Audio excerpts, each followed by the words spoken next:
So I've heard rumors that building PCs are complicated. It's not really. All you need is a hedge trimmer. Sometimes you need two.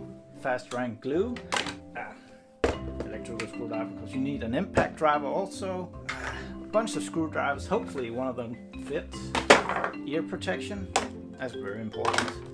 But the most important thing is this Minecraft anti-static brace that you just put on here and it just looks cool. Yeah. Did I forget something? Oh yeah.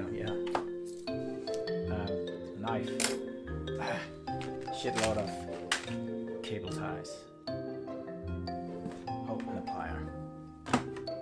So, not really that complicated. It's just some tools. That's all you need.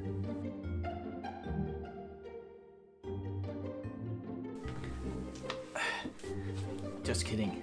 You don't need this. It doesn't do anything.